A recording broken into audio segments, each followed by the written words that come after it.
Recording for progress. Let's come to order. And welcome those attending, staff, as well as the public. Can we establish a quorum, please? Commissioner Blair Nagus, Present. Vice Chair Allen, present. Chair Lowe, Present. and Commissioner Atkinson, absent. Now, did she have comments that she forwarded to you in her absence, or is that not something that we can? The comments mainly occurs in the Commissioner's present. Okay. Sounds good. Great. So the first item on the agenda is public comments on items not on the agenda. So do we have any first? I do not have any cards or items not on the agenda. Agenda?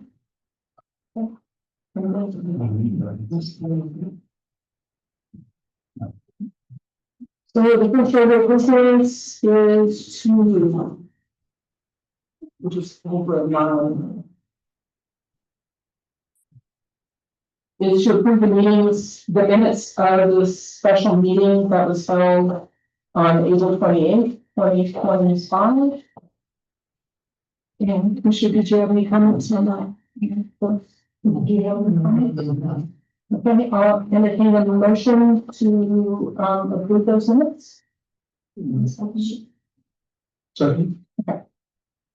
Okay, Commissioner Adams is. Please, give the initial and then the hearing negative. Thank you. Second. Hey, that was quick. Oh, the other sheet was so quick. Okay, public hearing that the historical commission adopt a resolution removing the property located at 81 Shepherd Drive from the city of Los Altos historic resource inventory and find that the project is exempt from environmental review pursuant to the relevant section of CEQA. Good evening. Yeah, good evening, commissioners. Looks like screen is almost set up. There's a bit of a lag. There we go. I'm Whitney Whitehill, senior planner, and the item before you this evening is a request to remove the property at 81 Pepper Drive from the Los Altos Historic Resource Inventory. The subject property is a 0.23 acre site with a single family residence constructed in 1929 and a detached garage built circa 1933. In 2008, the property was evaluated as part of a citywide historic resource survey and identified as an example of the colonial revival architectural style in Los Altos. And this determination is documented in the DPR form prepared by Circa, and that's provided as attachment to the staff report. According to the DPR form, the home exhibits character-defining features of the colonial revival style, including a side gable roof form with dormers, 1.5-story massing, and woodlap siding, to name a few. Based on this evaluation, the property was found to be individually eligible for local listing. In January 2025, the owners, James and Afaf Parabash, submitted a request to remove the property from the City of Los Altos Historic Resource Inventory. As part of the request, the owners submitted a historic resource evaluation prepared by Evans and DeShazo. The HRE evaluated the historic significance of the property, including the 3 required criteria for listing in the Los Altos HRI, which are found in the Los Altos Municipal Code. Evans and DeShazo concluded that while the 1929 house and 1933 garage met the age requirements for historic listing, criterion A, the property lacked sufficient integrity in design, workmanship, and feeling, thereby not meeting criterion B, determination of integrity, and is not clearly associated with any significant historical events, people, architecture, or archaeology, thereby not meeting criterion C. Therefore, Evans and DeShazo's HRE found the property meets only one of the 3 criteria required for local historic designation. After receiving the request to remove the property from the HRI, the city hired Page & Turnbull to conduct an independent evaluation and peer review Evans and DeShazo's evaluation as is recommended by the California Office of Historic Preservation. Page and Turnbull's assessment found that the property meets the age criterion A, and unlike Evans and DeShazo, determined that it also meets criterion B, determination of integrity. However, both firms agreed that the property does not meet criterion C, which relates to the historic significance. Therefore, while the two assessments differ on the property's integrity, both ultimately concluded that it does not meet all three required criteria for listing in Los Altos HRI. In conclusion, based on the evaluations conducted by Evans and DeShazo and Page and Turnbull, and the findings and conditions attached to the resolution, staff recommends that the Historical Commission adopt a resolution removing the property at 81 Pepper Drive from the city of Los Altos HRI, and find that the project is exempt from environmental review pursuant to section 15061B3 of the California Environmental Quality Act CEQA guidelines. I'm available for any questions. Thank you. Commissioners, do you have any questions for staff? This is from I'm sorry, the city hired Page. Page and Turnbull? Yes, has the city used them previously? Yes. What for? I'm not sure, I guess I'll rephrase, I'm not sure if the city has hired them previously, maybe Stephanie or Nick may be aware of some instances, but we've received numerous reports from them and are familiar with their work.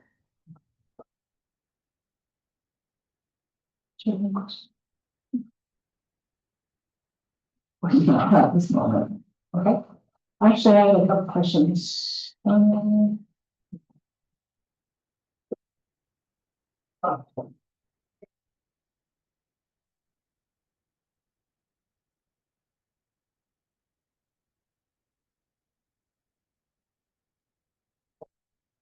You were first curious about the wording on the resolution.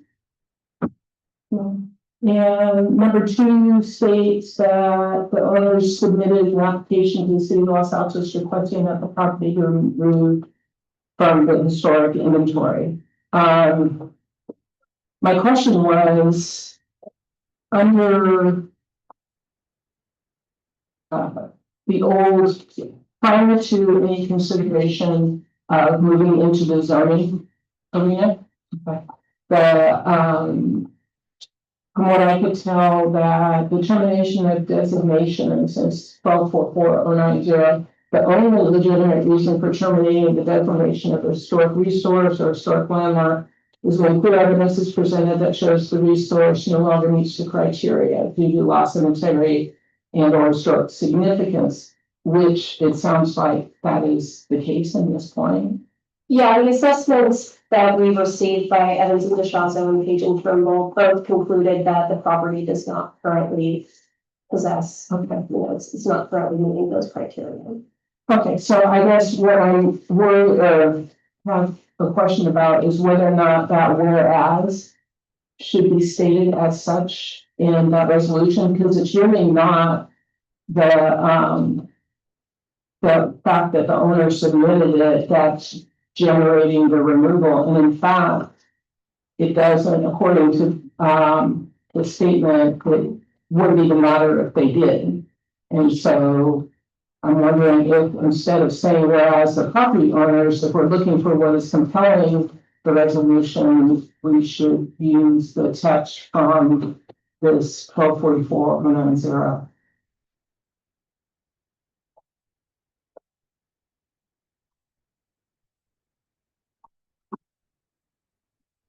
So the fourth whereas does sort of touch on that language that you're referring to, termination of designation. I'm wondering if maybe that is getting at your question.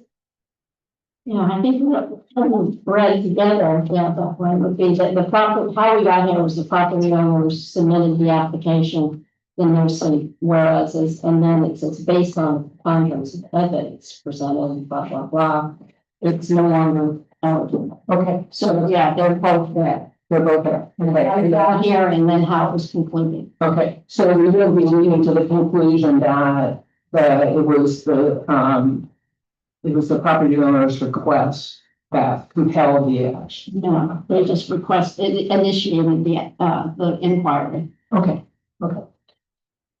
Are they requesting because they want to demolish those? At this point, the item in front of us is just the requested delisting. We don't have a current active application for redevelopment on the site. The owner is here though, I believe, so perhaps they would be wanting to speak to that. if we have any questions? No. Okay, so I'd like to ask if the applicant is present and if they would like to address the commission.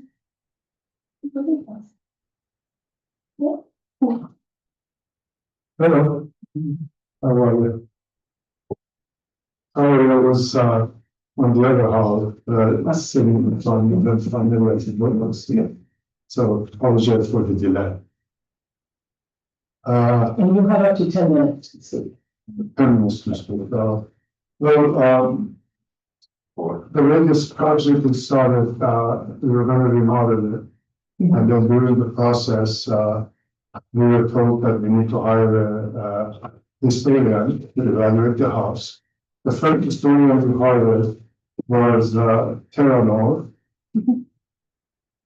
I'm sorry, can you hire yourself for Zoom and for the record, for the recording? Just for your name. Your name? James Parrish. Okay, that's for the recording. James Parrish. I'm sorry, my name is I lost it, so I apologize for that. My name is James Parrish. I'm the owner of, me and my wife, we are the owner of 81 Pepper Drive. We purchased it in 2015. And so during the process, was 8-9 months ago, we decided to do some change the deck in the house in the backyard. And when we were taking the deck out, we saw a lot of mouse, a lot of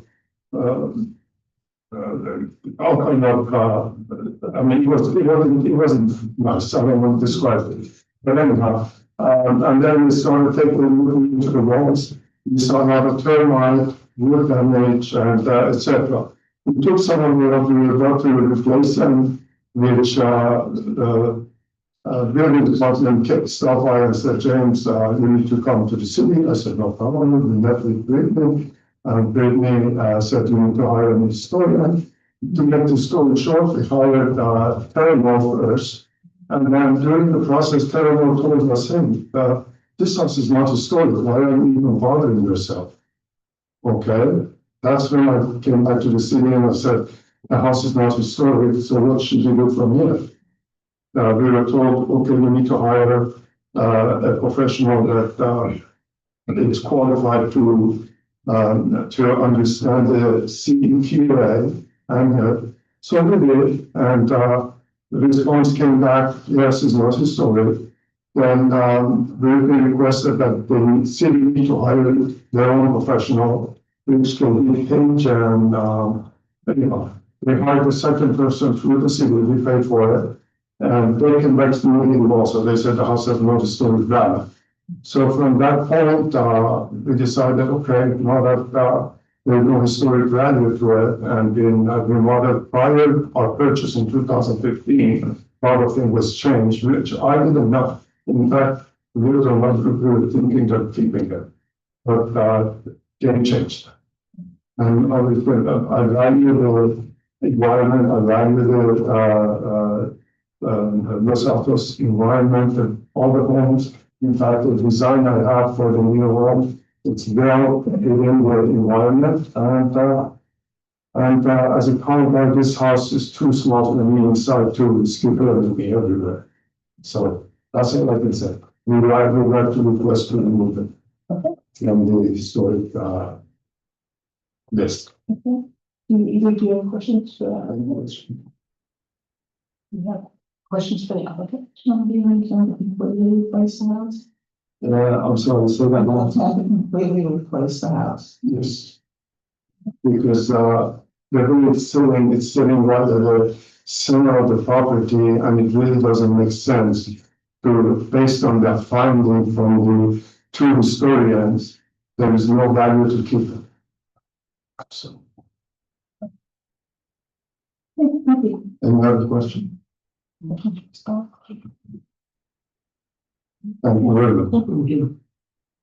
Um,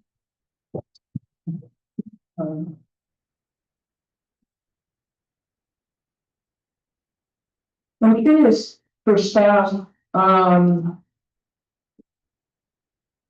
original assessment that was done by Serpent.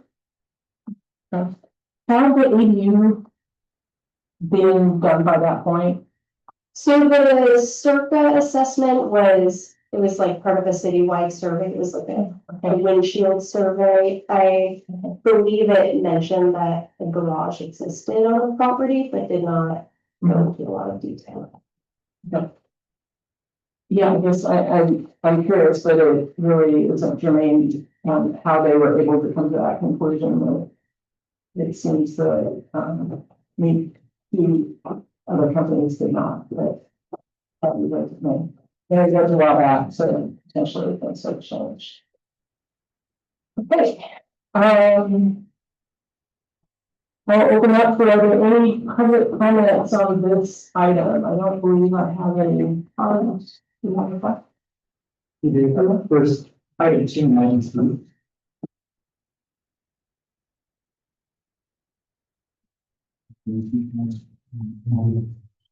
Okay, two is considered. Okay, we have 1, 2, 3, 4, 5. This item, and we have 1, 2, 3, 4, 5, 6, 7, I think. For this item, so we are over the limit of 10. Which allows me then to change the time limit from 3 minutes to 2 minutes in the interest of expediency. So I will go ahead and do that. So please let us public. Yes, please, thank you. Permit to 2 minutes. And Ms. Jacobson, which of the items did you want to honor on? Number 3, okay. Okay, got it. So let us begin. I don't have any requests for sequencing, looks like. So Lois Bear, please.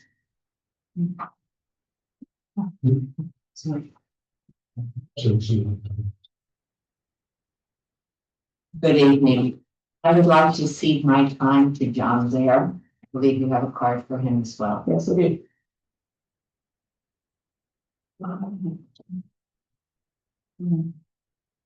Okay, Christy Elder. Thank you so much. Kirsty Elder and my husband and I, Gordon Elder, own the house in 965 Berry Avenue, which is a Salisbury house. We really fell in love with the house. We're both Californians and have lived in California for several generations. And the idea of preserving California history and Los Altos history was very important to us, and it has a lot of meaning. And we are recipients of the Mills Act and are participating, the other people in the group who are understanding that you have this under review. And we would like to have the spirit of preserving homes and history in Los Altos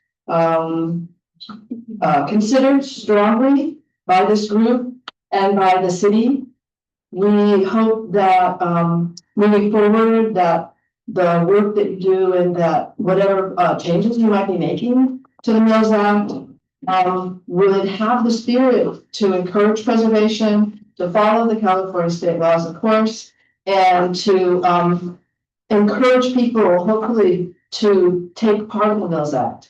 It's really allowed us to do a work on our home that it was owned by a California state legislator, and The chair. Yes. Is she speaking about item 3? is that item 3? Yes. I'm sorry, I'm speaking of the wrong item then. That's okay. If you come back at 3, so you can I'll come come back back. with you then. There we go. We weren't quite sure which way it's going. There's some crossover going on. Okay, exactly. So, We're waiting for them. yeah. Okay, so the public hearing, just to be clear, so the public hearing with regards to 81 Pepper Drive is considered item number 2 on the agenda. The discussion of zoning code amendments as well as Rose Act contracts, that's item number 3. Does anybody else wish to change their cards at this point? Everybody good? Okay, so I will continue with number 2. Alice Menzel, please.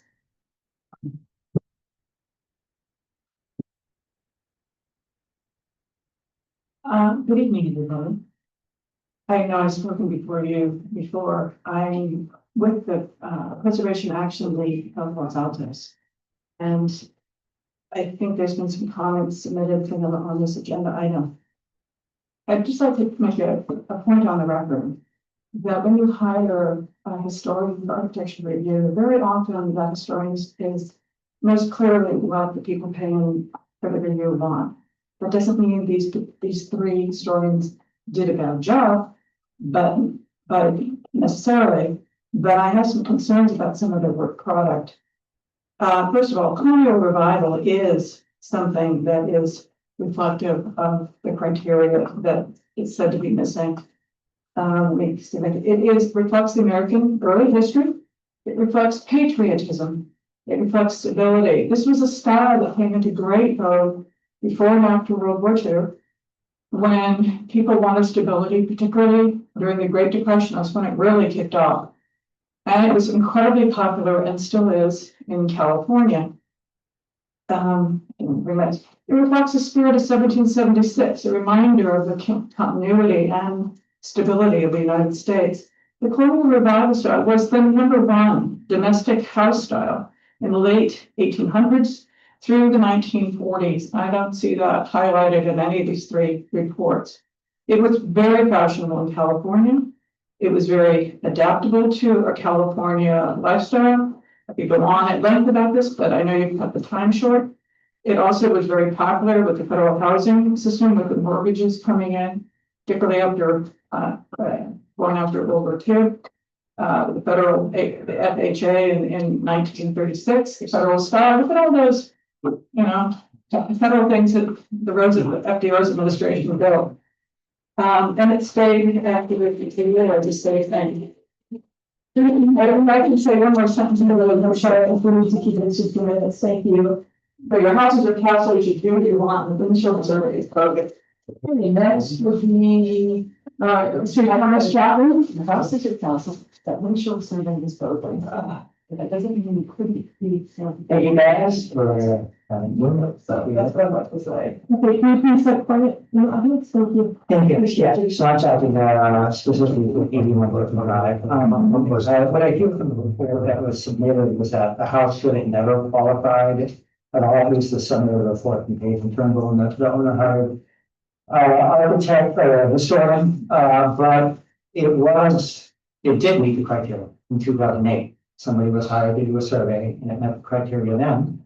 So then it becomes a function of cherry picking or finding historians that will read the report that we want.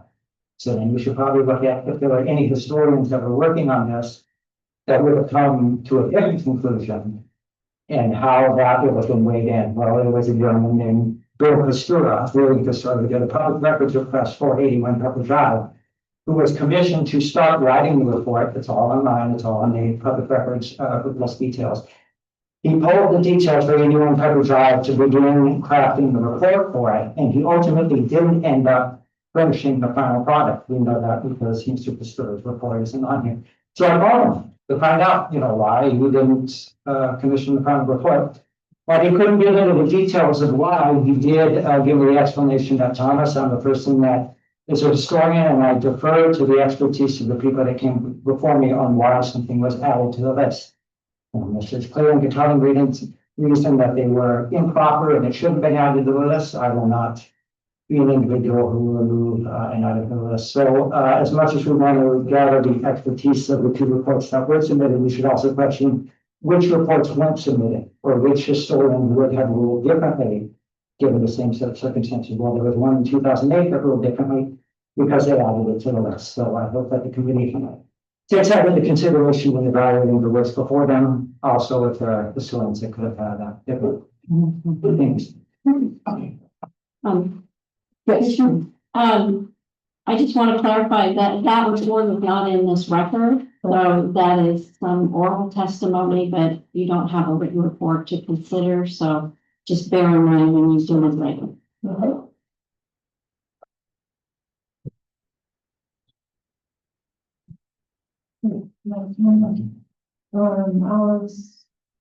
Please, John Day, please. 5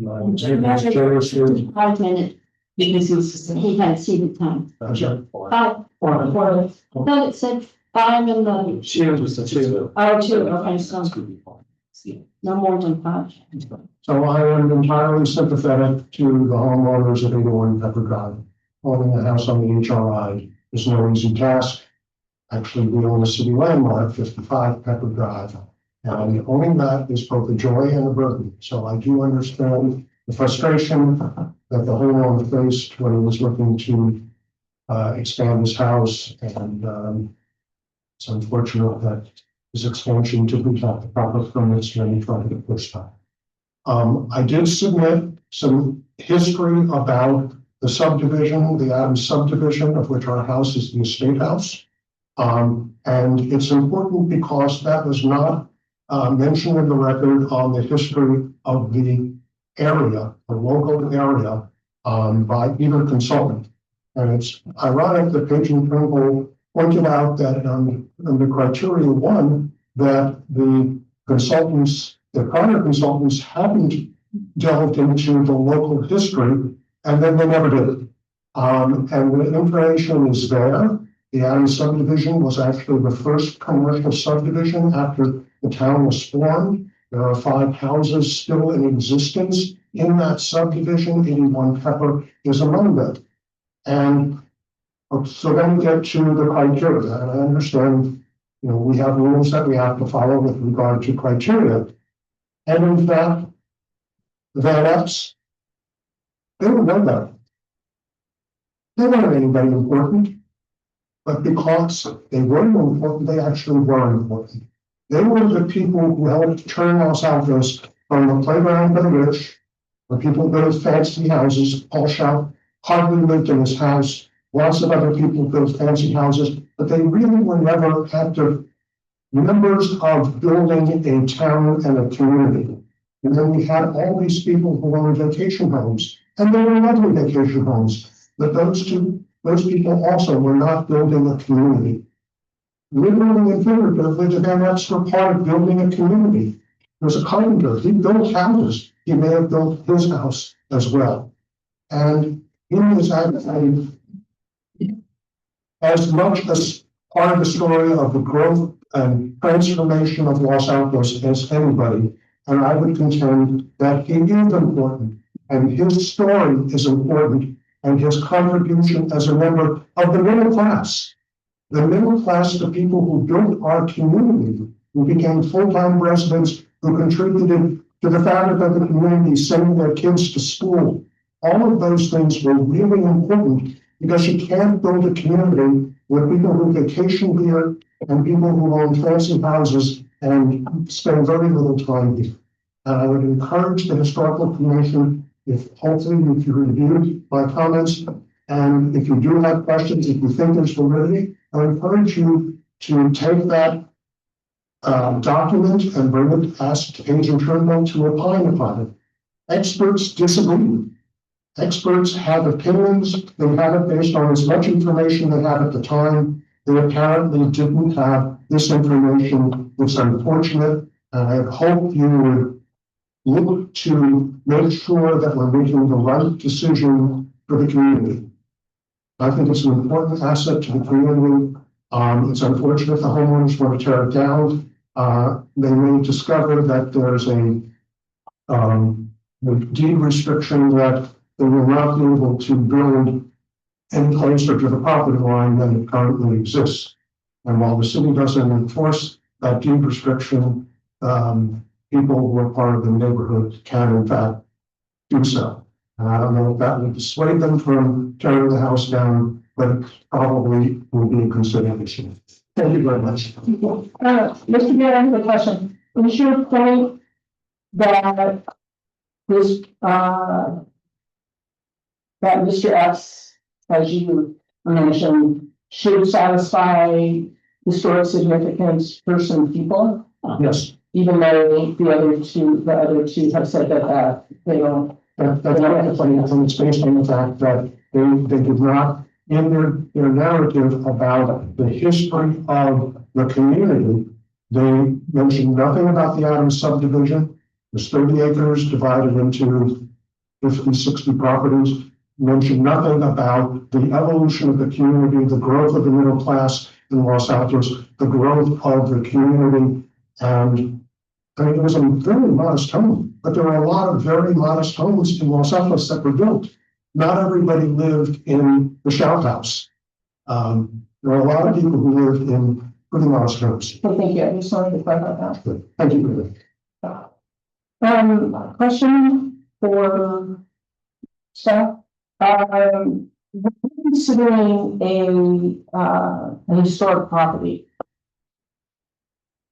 How does, as Mr. Bear was pointing out, my understanding of the DPR is that it references one specific house, not a community, and whether or not, and that if you wanted to look for historic destination of a community or an area or a tract, then you would not do the historical ordinance or historical determination for a house. You would have to do one for a larger scope project. Is that true?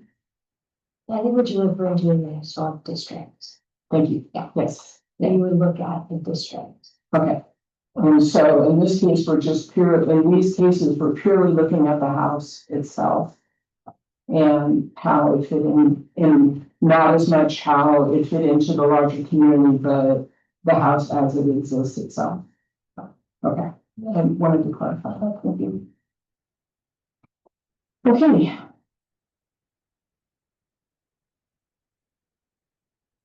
So I'm going to close the public comment period.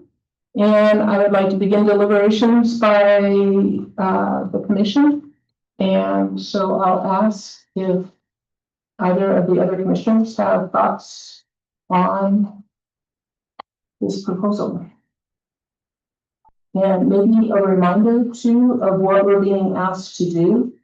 And we're being asked to compile a recommendation that the property located at Herbert Drive be removed from the HRI. And then that information will then, our recommendation will then go to council, who will then make the final decision, or Your decision would be. it's our decision totally does not go to council. Okay, thank you. I'm quite worried about sort of the slippery slope of, you know, like how your house is and you find a way to remove it and have it demolished. I worry about that. Oh,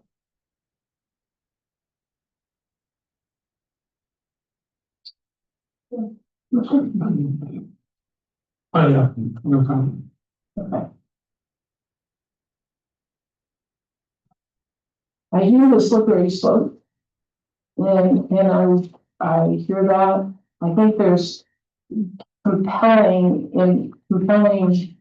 information though, at this point where you have two, very well known, very well regarded, historians coming to the same conclusion, a little bit different in the specifics, but it is in the end the same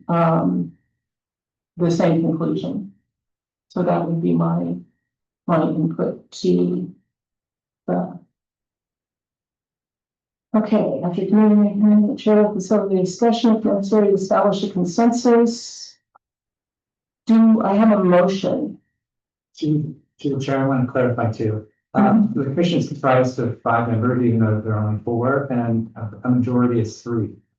So if in order for the motion to pass, you would need to have 3, All three would have to. Yeah. you would have to vote. And there's a great rule too, if it's a 5-member commission, but only 4 are currently seated, then it's 4 members, but you still get to 3. 3, you still get to 3. Yeah, Just want to make sure you're aware. Okay, thank you, Sean. so before I call then a motion, which would require all 3 yays to pass. Should we discuss? Are you, interested in voting no on this? Do you feel strongly enough about it? Sorry, I'll hand it back to you. Yeah. I sort of feel like I need more time to think about this because, you know, we got the packet, but very late last week, as far as I could tell, and it's very dense and there's a lot to consider. So that would then compel you to vote now. That's fine. Okay. Go ahead, Ethan. I, on the other hand, don't see a position to legislate, especially minister. And so I tend to go with the appeal for reclassification. That is to say that I'm going to say yes to the application. I want to, because this topic has come up several times in the reading the massive quantities of input to this. That the agenda and the packet were published in the time frame required by the law, yes? 72 hours in advance. 72 hours, Need to be published by 6 p.m. on Thursday. which it was on Sunday. So, okay, it's really clarify that, because Friday, sorry, they published on Thursday. And I want to clarify, so tonight is a special meeting because the lack of quorum that the commission was going to be able to establish for next week's regular scheduled meeting. So actually only a 24-hour notice is legally required for us to have to post the agenda and make it available to the commission and the public. So technically this item for tonight's meeting has been essentially made available earlier than legally required. Well, I just want to push back a little bit. The amount of material that is pushed out is also relevant. The fact that we're given such a short notice for that amount of material, it's really not in the spirit of its function.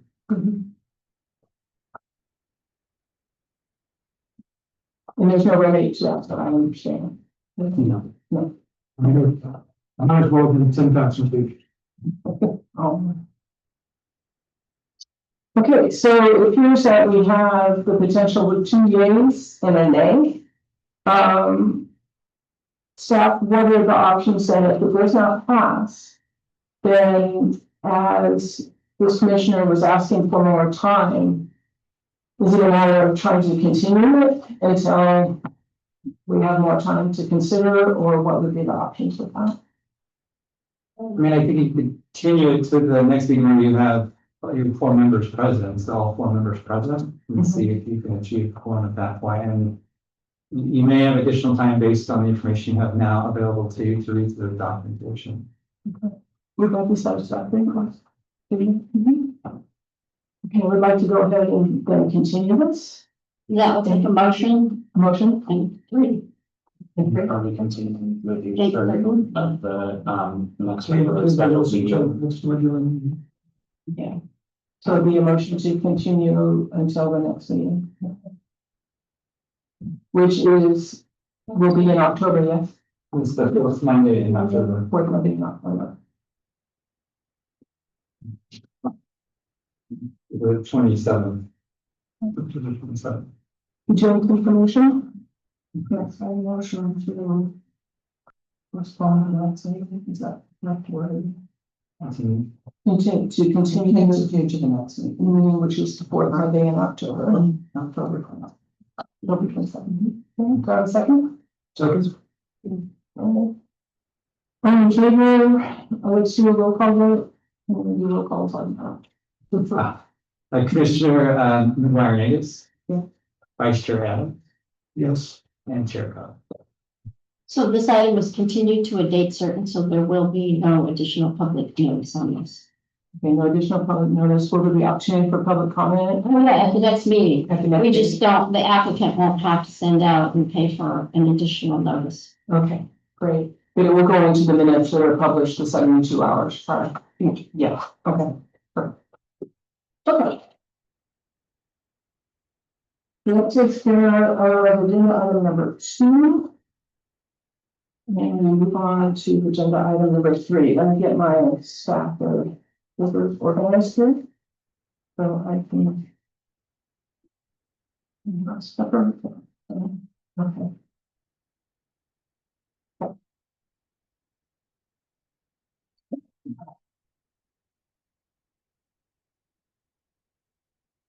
So the third item is to review and comment. Oh, yeah. Review and comments on a proposed zoning code amendment for historic preservation and Mills Act contract. So that is 2 items that we've been requested to review and comment on. So I would like a staff report. Yes, good evening, historical commissioners. So tonight we will review, the draft ordinances, for, historic preservation and also for, the establishment of, a Mills Act ordinance, for the city. One of the, main components of the, amendments that are proposed is, relocating, the historic preservation ordinance, which is currently contained in the building code, to the zoning code. So tonight, the historical commission meeting, just to kind of cover some bases based on public comment that was received prior to the meeting, is that the historical commission meeting, for August 18th, is, in July, we were made aware that, there would not be, potential for a quorum, at next week's regular scheduled meeting, so that did necessitate to do, essentially the 3rd meeting of the year as a special meeting date, because of that lack of quorum. The agenda was published on August 14th, close to 96 hours, ahead of schedule, and then the agenda notice was posted on August 15th at 5 p.m., 72 hours in advance. Those are still, ahead of schedule because, pursuant to the Brown Act, a special meeting notice and agenda must be posted 24 hours in advance. As we previously discussed in the, prior, item this evening. So the historic preservation ordinance, as I've kind of already, mentioned, is that the existing, ordinance is located in Title 12, or the building and construction, section of the municipal code.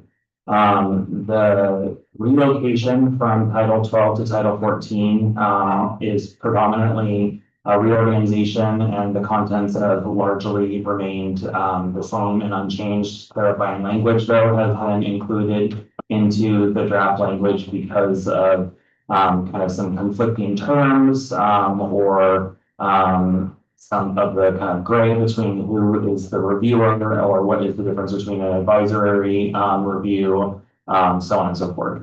So the, proposed amendments, essentially will provide clarity throughout the, historic preservation ordinance, provide requirements for when the historic alteration permit is, explicitly required, and then also further establishes, clarity in the preservation review processes that are established by ordinance.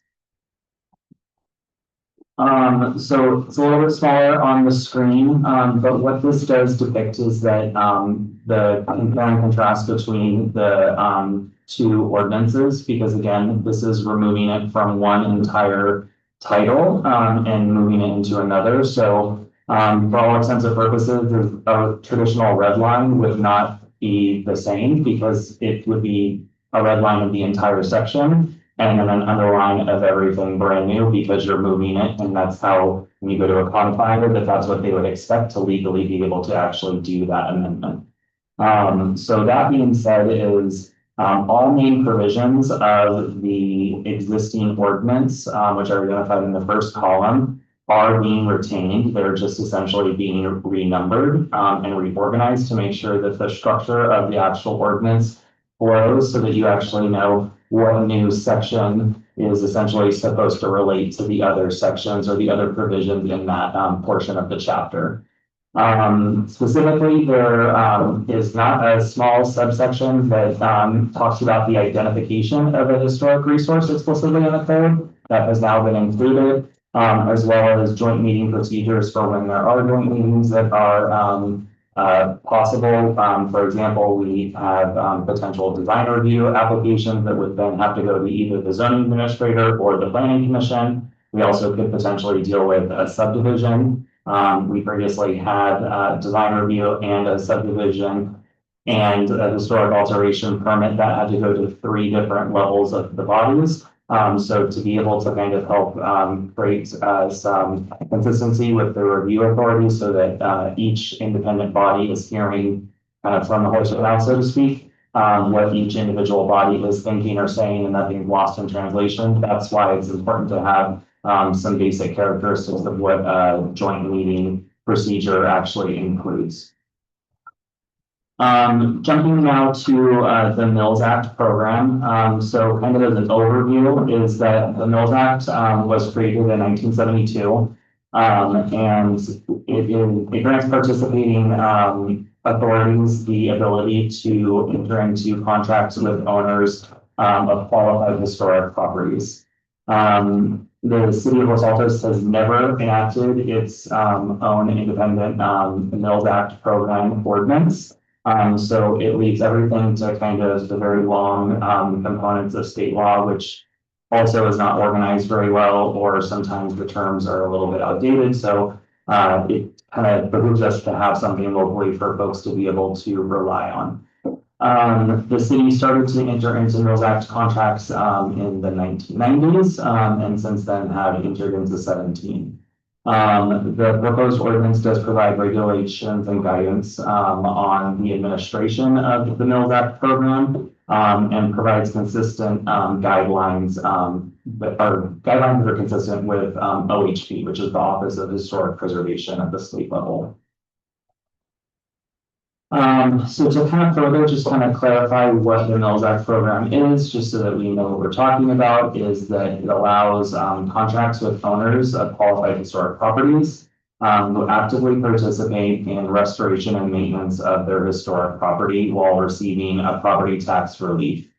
The contracts are for initial 10 years and they automatically renew annually for another 10 years essentially. So you'll always have 10 years on the clock.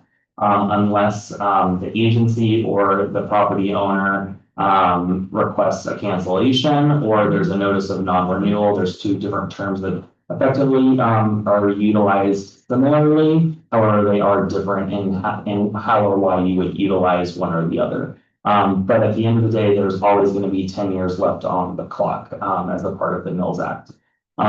This is some guidances that the Santa Clara County Office of the Assessor states that the savings do vary depending on when the property was last essentially turned over. So the property tax relief could be anywhere from 20 to 70%, again, depending on age, condition, so on and so forth. But the contracts then do require ongoing maintenance, potential improvements if something has become somewhat dilapidated or beyond repair to necessitate the rehabilitation of the properties.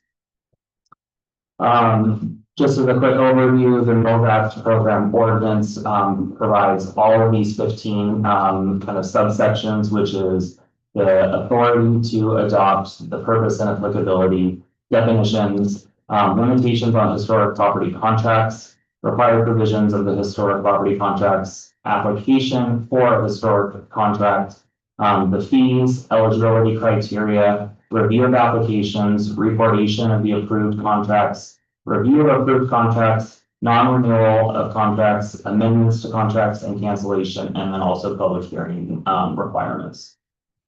Was all this material in the state So the majority of this, yes, there is, there are public comments, as I'm sure you will hear from, speakers tonight that, do not believe that some of these are, what they are, but this is what the, city staff and city attorney believe is within what's, the requirements based on state law, yes. So the ordinance process and development, so the draft ordinances, were, originally began drafting in April, earlier this year. After we had already done some pretty extensive, review and analysis of OHB's guidelines, as well as reviewing multiple Bay Area historic preservation ordinances. So we kind of have been spending a little bit of time on both the Mills Act as well as historic preservation. The planning commission did review this item, in June earlier this year. And then, myself as well as the city manager met with a group of 4 residents, earlier this month, to discuss some of the concerns that were identified and also included in public comment. Tonight, obviously, we're here for the historic commission's review. So again, the city manager and myself, both met with a group of 4 residents to discuss questions and comments of the proposed ordinances. A written letter was received summarizing those, provisions.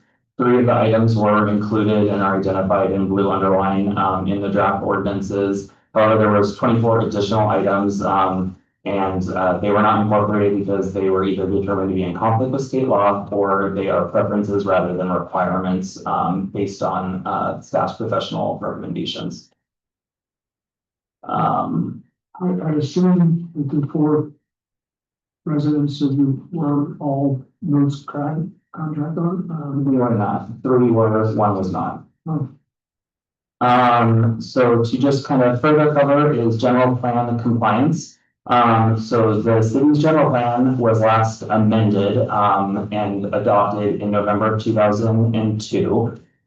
This is the one and only goal, and sub-policy, for historic preservation that's contained within the general plan. There are 2 other sub-policies, but they're just basic, needs to have an ordinance, needs to enforce the ordinance, as policies. So this is the one and only reference. Based on the goal to preserve and enhance selected historic and cultural structures and resources within the community, we would find this draft ordinances to both be in full compliance with the Los Altos general plan as adopted. Additionally, there's been comments of the certified local government or the CLG program, and assertions that the city is not compliant with the CLG and our requirements under such ordinance. Or program participation. The requirements of the CLG are outlined, this is actually from the CLG website, is to enforce appropriate state and local laws and regulations for the designation and protection of historic properties, which I believe our existing ordinance as well as this one does. Establish a historic preservation review commission by local ordinance. That is you folks, as well as the ordinance that enacts to give you the review authority. Maintain a system for survey and inventory of historic properties. The item that was just before you, before this item, is a proxy of that survey or an inventory and an action of the city to be able to maintain or modify that survey and inventory. In addition to other actions that we would maybe take in the future with considering additional designations. Provide for public participation in local preservation program. That is by proxy of actually having a historical commission and having 4 times a year meetings to be able to have the local inclusion and participation of the public. And satisfactory performance responsibilities delegated to us by the state. We have been in full compliance as we submit our annual responses for CLG. And are in full compliance with the CLG program. Additionally, there's been the assertion that the ordinances before you do not comply with CEQA. However, they do, and this action is applicable under the common sense exception. That is not necessarily under this commission's purview, as that's a matter of zoning as well as a final action of the council. So that will be something that is further essentially ridiculed as a process of going through an ordinance adoption. However, one things that I will point out is any further action that is conducted on a property by property basis does require additional CEQA analysis, which is usually one of the reasons why the majority of ordinances that are adopted for a zoning code do not trigger in-depth CEQA analysis, is because that's not the actual physical modification that is ended up triggering. It's actually the language that then necessitates it in the future. So tonight, what we are here to do, as the chair started us off with, is that pursuant to section 2.12.030, the Historical Commission will provide review and comment upon the existing or proposed ordinances, plans, and policies for the city as it relates to historic resources. Great, thank you. I have a couple questions, and my goal here with these questions is that I want to be crystal clear to all concerned about what the Historical Commission is being asked to do here in this venue, and what the results of the discussion this evening will end up with. And so if you pardon me, the ability to do that. So just to make sure that we're on the same page. So the city, in terms of the development committee, and has decided to create an ordinance. They want to establish a new ordinance. Okay. And in doing that, they want to relocate a section of code from one area to another, building to zoning. And then they also want to incorporate more state language into the code involving the NERAS Act. And so the Historical Commission in and of itself does not weigh in on the appropriate of that or the content of that. Is that true? Content is what you're here to review and comment on, if you had. Really the location, I mean, will inevitably be kind of the direction of where it should be located, when the council reviews it, inevitably for their legislative kind of final action. But you could, if you had, commentary on the location, if you thought that it, if we were putting this in, let's say, Title 11, which is miscellaneous property regulations, which is where gas fire roof blower regulations are. Not sure why we would put it there, but the reason for explanation purposes is why it obviously kind of somewhat almost is akin and belongs to zoning, is again a design review application that is frequently in tandem with a historic alteration or consideration. It's kind of the closest thing that actually would make sense. So instead of keeping it buried in the building code, where it's always been, it makes more sense for the kind of user of each individual text. Okay, and so then the city has decided they want to try to do this ordinance change. Technically, it is not required by law for the Historical Commission to approve that. That's correct. So the ordinance is been drafted to be included into the zoning code, which state planning and zoning law require that action to go to the quasi-judicial body, which is the planning commission itself, and then to go to the legislative body of the city council for final review and adoption. Okay, and so then the Historical Commission, because these matters involve the Historical Commission, is being asked to quote unquote review and comment. Correct. Solely. Okay. And review and comment. So we are not providing recommendations. Is that true? So it's a part of your ability is to provide comment, so that if it was something, obviously your review and comment will be provided to the council. And if the council so chooses to have that integrated into the final draft ordinance, they would direct that, yes. Okay, and the comments of the public will be folded into that by virtue of the fact that this is it's being it'll be in the minutes. Correct. Okay, so really what comes out of this meeting is a set of comments, of both the public and the historical, commission. And we will not be having a vote, we will not be having a motion, we will not be doing anything, that we are approving, or we are not signaling or stating that we are approving anything, we are purely commenting. Correct, so it's essentially a public forum, and a formal process, and a public review of the draft and essentially, active, discussion about what the draft ordinance includes. Okay.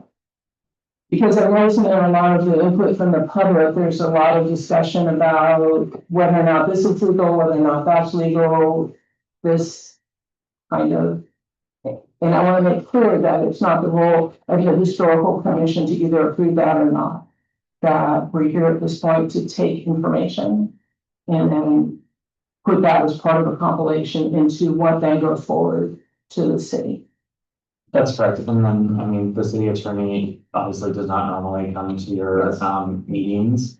But I think Joey Houston has reviewed the draft ordinances for compliance with state, planning and zoning law, as well as the, historic, requirements of state law. So, I mean, it is legally compliant. Okay.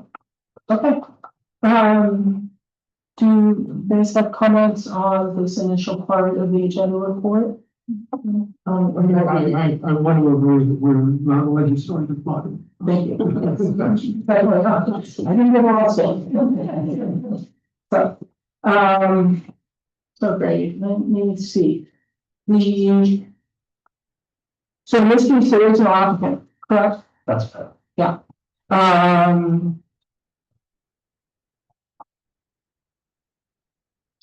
Okay, before, I have a couple specific questions on the agenda report, and let me just go over that briefly.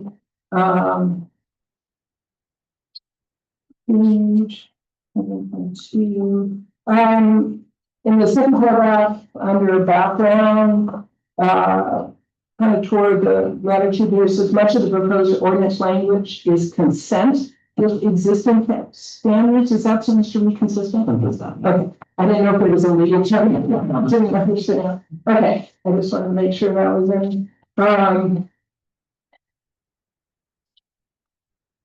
Okay. And so we're clear about what it is we're reviewing.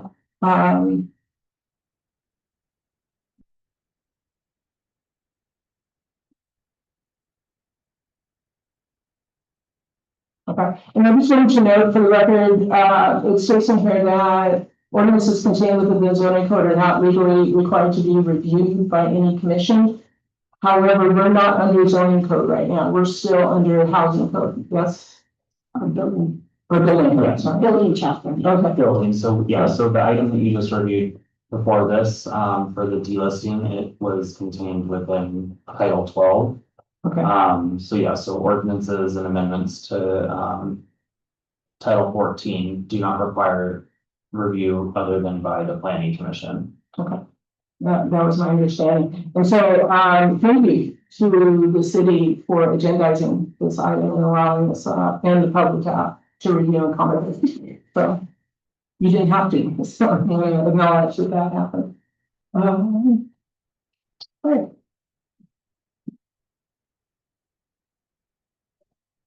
So there's, point of order, we kind of have three separate things here. We have, potentially comments on this statement, the report by the city. And then we have two separate ordinances to consider, one on relocation to the zoning and then the incorporation of the state.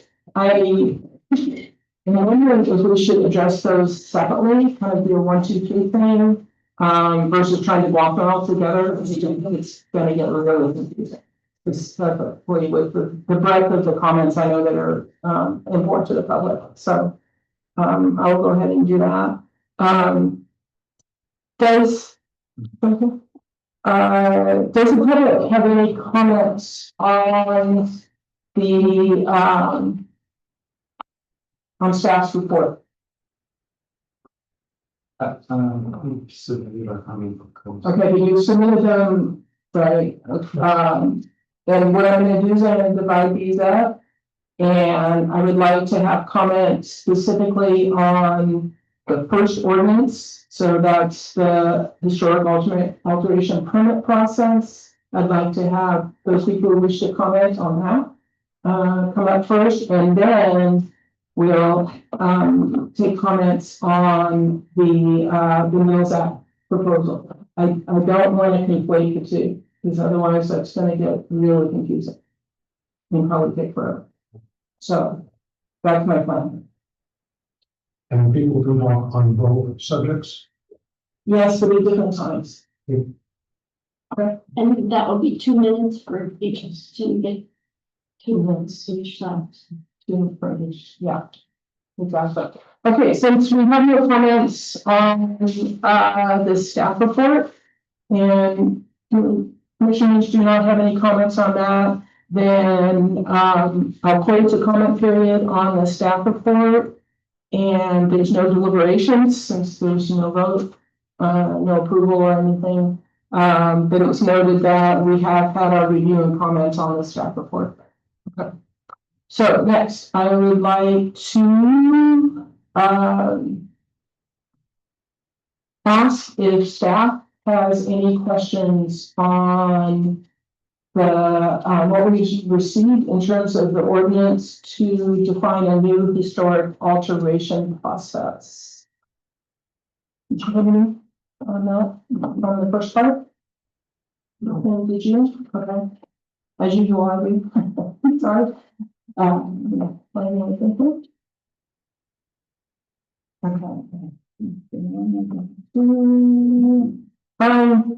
page 132, 1490-040, designation criteria, point number 2.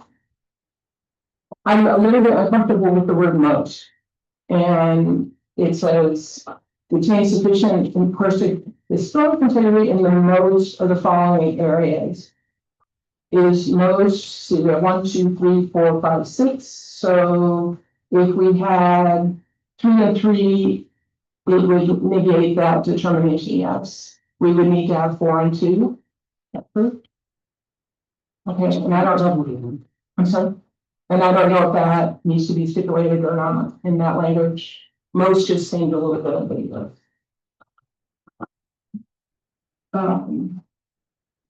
And on page 134.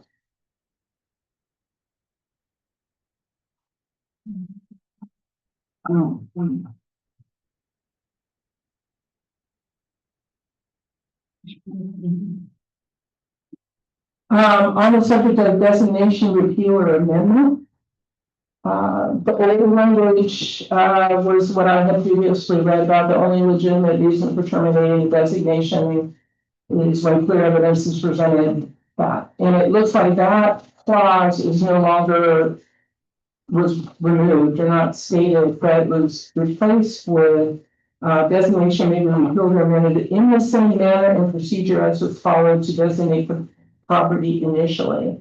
It shall result from new information, discovery of early misinformation or change of original circumstances. So we've kind of done a switch there of that language into this new language. So, the way, so anything that occurs in zoning, the action that does it has to undo it.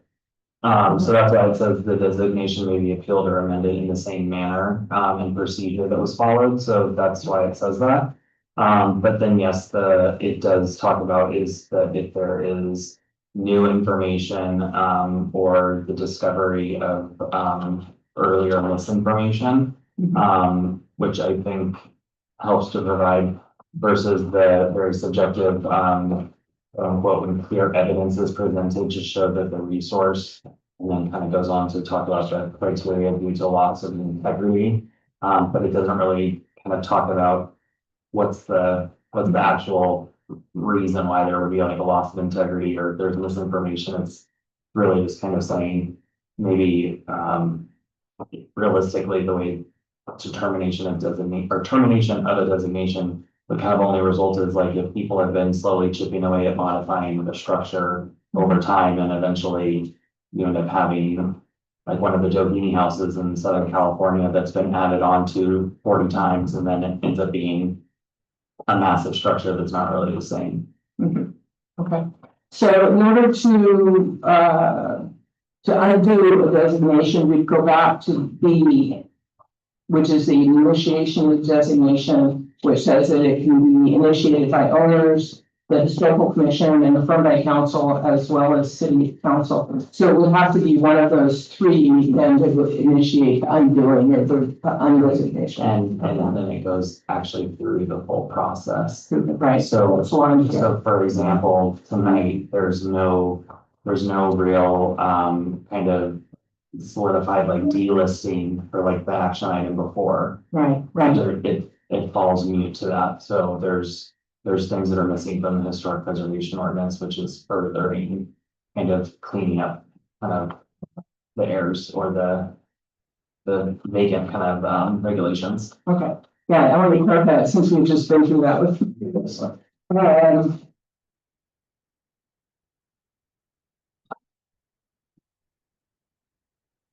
And also, so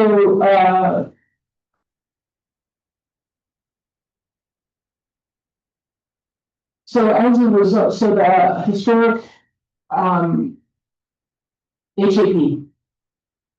Historic.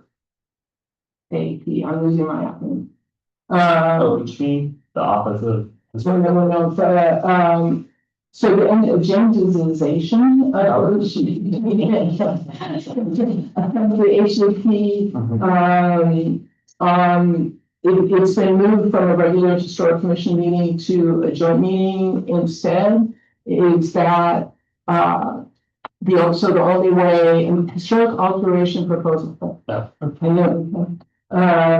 So if somebody has an HAP, then we won't be holding a special history, or it will not be agendized as part of a normal historical commission meeting, but it will be a joint meeting instead. Only if it has like a dual application, so like something with a subdivision, or design review. So that's the only time that you would see a joint meeting, occur. Okay. So if we're taking that, then it would just come to the historical commission as normal. Correct. Right. So, Steven, did you have any comments that you wanted to? Okay. So then, we will open up the item for public comments, and as we talked about earlier, 2, 3, so I'll go through the list, and if you want to comment specifically on these 2 items, which is moving, the current wording from housing into zoning, and the other issue, which is incorporating Mills Act language into the city code, then Are we taking them separately? we're taking this and then we'll do Mills Act next. Yeah. We're going to receive. Yeah, we're just doing the historic preservation. Sorry, yes, I see what you're saying. So 2 in a row, oh boy. So, as a comment in, if you want to hold off until we get into the Mills Act, please let me know.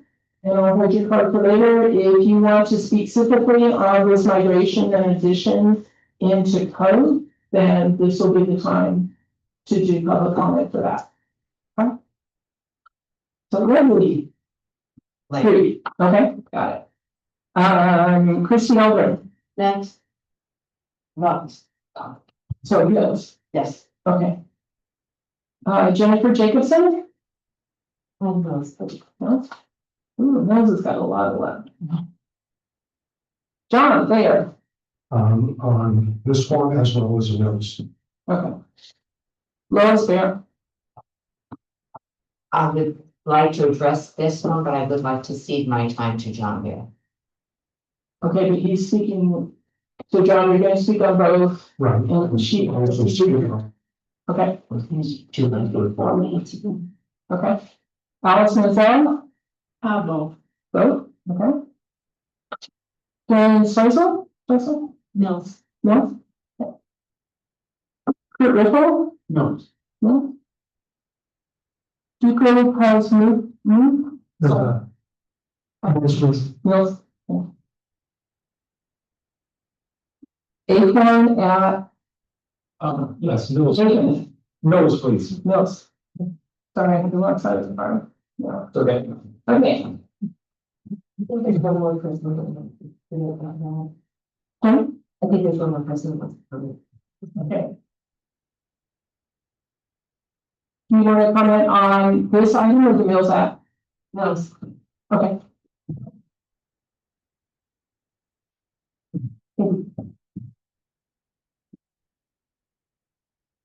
Okay, Alice?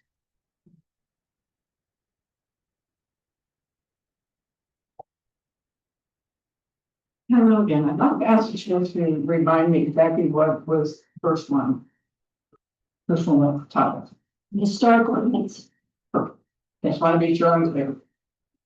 I'd like to speak as someone who has extensive experience as an attorney with these kinds of historic ordinances and the review procedures. I got involved back in the late 1990s as an attorney when Palo Alto did a windshield survey. That is, you can drive by people's houses and saying, well, that one looks 50 years old, that one looks 50 years old, and made a huge list.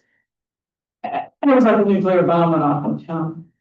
I ended up representing a lot of homeowners at the historic commission there. It was very ugly, it was very nasty. City council, the commissioners just wanted to follow the experts.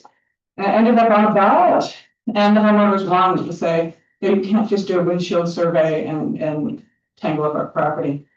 It was a lot of work, and I don't want to see that happen here in Los Altos. There is a legal issue on the notice for this. It was not pointed out that the city council, I mean, the city staff, and they decided to make this a special meeting. They had already blown the deadline to put a special meeting or this kind of thing in the crier. So they had to do a special notice printed by the Palo Alto Daily Post that printed tomorrow's date, not today's. That is a material problem that I would urge you to continue this whole thing over. Secondly, when people say that this streamlines and simplifies things, it really doesn't. And I could speak for hours on these two topics, but just this is another reason to continue this, because by some of these mechanisms of this ordinance will make it so that there won't be as many layers for people who are aggrieved with the decision that it's made by the historic council or whatever, with a full airing, with lots of time to go through, instead of like doing the idea of doing a joint historic commission meeting with the planning commission, where you have two different things, is very troublesome. Did you want to speak? So this item is not a public hearing item, so there is no legal notice to be published in the newspaper. So the reference to the air that was published for a public hearing notice would have been for 81 Pepper Drive. Okay.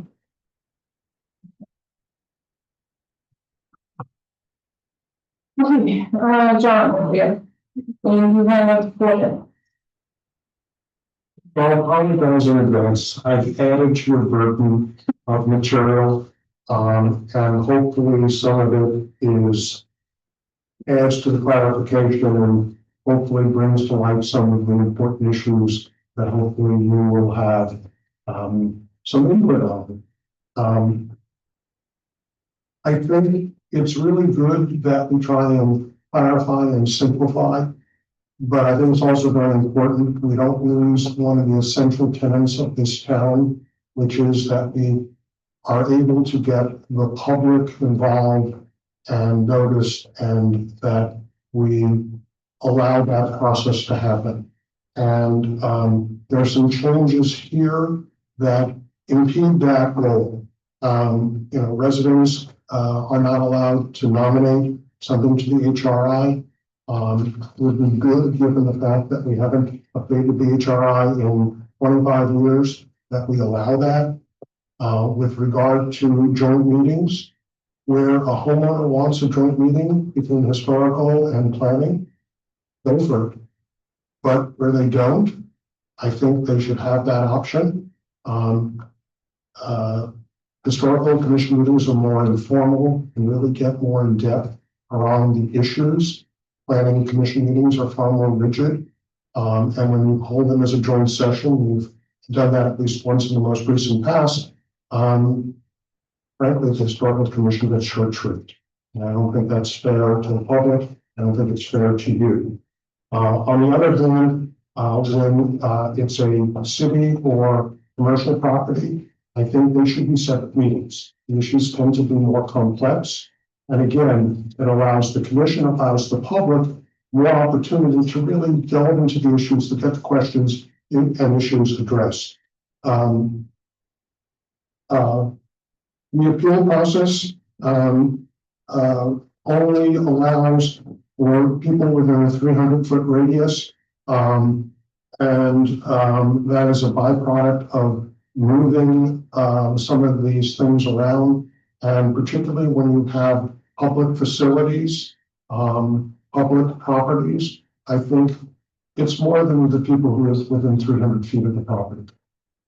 If you make changes to something that's really a community resource, it's really, again, we owe it to the community to adequately notice the community.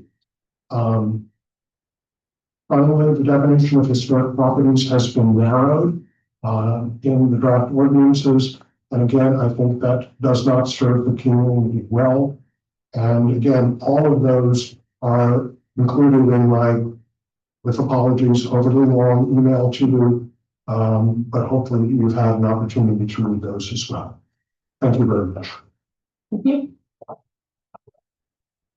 Okay, so that comes to the end of the public comment period on the initial issue of relocating from the building code to the zoning code.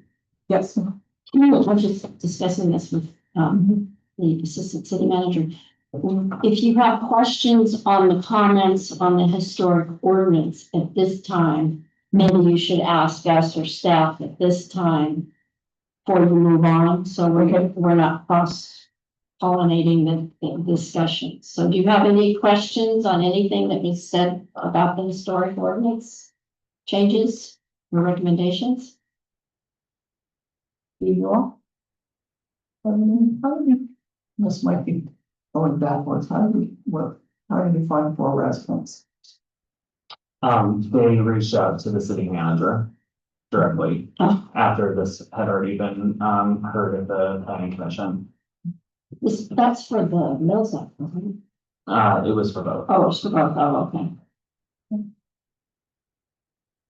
And I guess my only questions are that,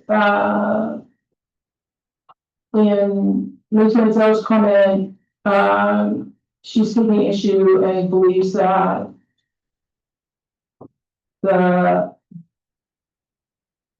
she mentioned the continuance of this, and so it's my understanding is that as part of our review and comment, continuances, and we can't continue a comment.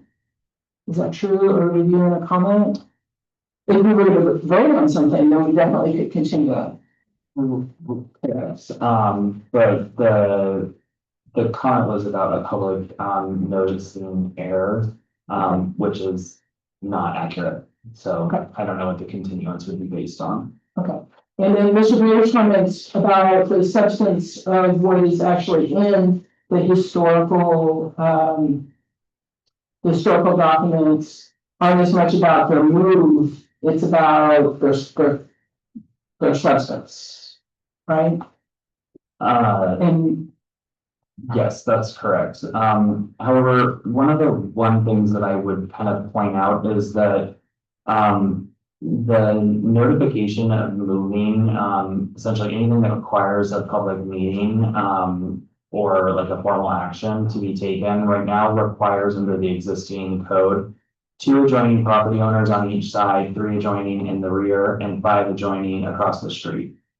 So what I just said is there's only 10 people that get noticed when an action comes before this commission. And it going into the zoning code actually now expands it into a 300-foot radius of anything within edge to edge of the property.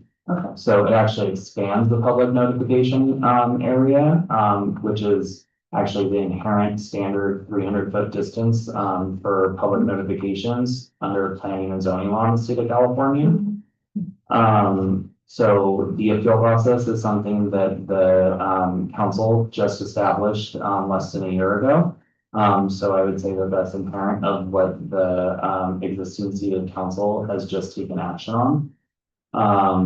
The residents not nominating for HRI, that would be a very bigger, robust discussion as I've reviewed the Office of Historic Preservation's guidelines on a specific topic, as well as the attorney that authored a letter that came to the commission today. There's 2 things that are a potential consideration, is if we were to include something like that, which would be an inverse condemnation claim against the city, as well as a takings clause, which is a violation of the United States Constitution. So those 2 things are significant issues that if we're talking about legal compliance, it's a bigger conversation to change it to a random person in the community wanting to neighbor or nominate their neighbor's house, and then essentially for the foreseeable future now limiting anything that can be modified or changed to that structure in the future. So those are some significant issues that we would have. The historic properties definition, I would need to look at a little bit more specifically to see what had been there. Okay, in terms of comments specifically to the idea of the moving of that code into zoning, I don't believe there are comments at this point. We do not have any, correct? And the public hasn't expressed any specifically on that issue. So that completes our obligation with respect to that, that issue. And let's move on to Mills Act, William's favorite.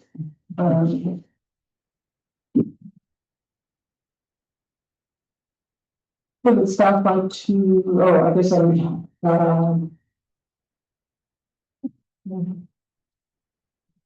no, I guess I don't.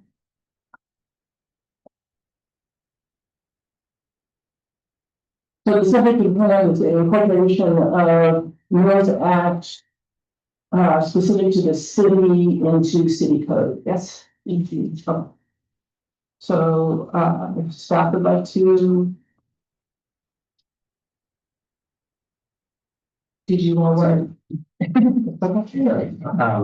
We reviewed what you just said. So do you have additional reported or comments specifically on Mills Act? No, not until after the public comment. Okay. And there is no applicants. Do any of the commissioners have questions specifically about the Mills Act? The inclusion of the Mills Act verbiage into the city code. Okay, comment on. Yes. No comment. Okay.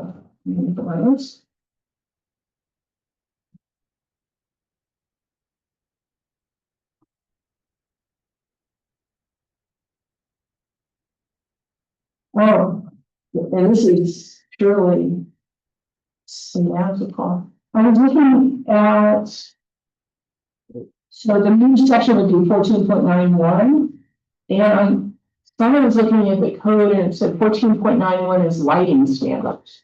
Is that? Did I not read that correctly?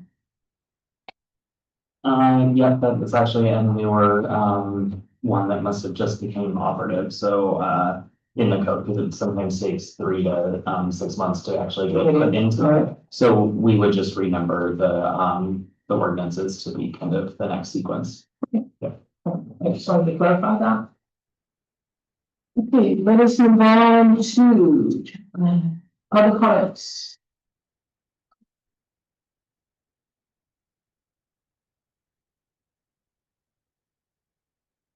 I'm just gonna kind of go in random order here. Yes, Yes, because part of the larger group that had the opportunity to speak first, and then there was there anything you'd like. okay. So are there any other, are any of these other speakers from this so-called gang of 14? One. Yeah. Is there anybody who's not part of the government? Does anybody know what the gang of 14 is? I had tried to have it.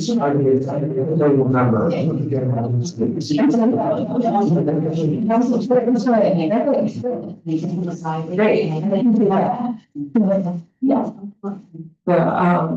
I think. My wife is 16, but right?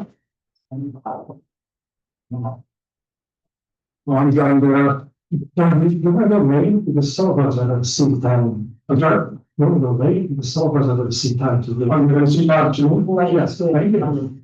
Yes, please. So you can only receive seating time of one more individual. The city has adopted a code that requires a maximum of 5 minutes per speaker. Go ahead, okay. I've got 5 minutes, you guys seating the side to me, okay. So I'm John Bear, my wife and I own City Landmark number 1, we've been Mills Act property owner since 1997. I'm part of what we call farming, we used to call the Gang of 14, we just had one more member today. So we're now the Gang of 15. 15 of the 17 Mills Act property owners have joined together. We are all deeply interested in historic preservation, committed to it by the work that we have done on our homes, very interested in ensuring that the city continue to encourage historic preservation and make sure that what is in Mills Act meets both the needs of the Mills Act property owners, but also allows the city to effectively manage and enforce that process. So I'm here not as an advocate or anybody, I'm here for an advocate as a member of the group and an advocate for historic preservation. I'm delighted that we have 2 members of city council and our city attorney here. And if I'd known, I would have sold tickets to tonight's event. So we received again another very long email from me. We've received emails from other people in our group as well. There's been a lot of discussion. There's been a lot of discussion with city staff. Nick and Gabe have been wonderful in terms of listening to us, giving us the opportunity to raise issues and concerns. We don't always agree, and that's okay. Ultimately, they get to decide, but we push back a little bit when we can, and that's hopefully they can respect that as well. There's been a lot of ongoing discussion. We've made a fair amount of progress. Frankly, there's more progress to be made, as evidenced by the fact that there still are a number of outstanding issues. As recently as this afternoon, I had a discussion with the city manager. Nick would have been involved, but we couldn't get everybody together at the same time.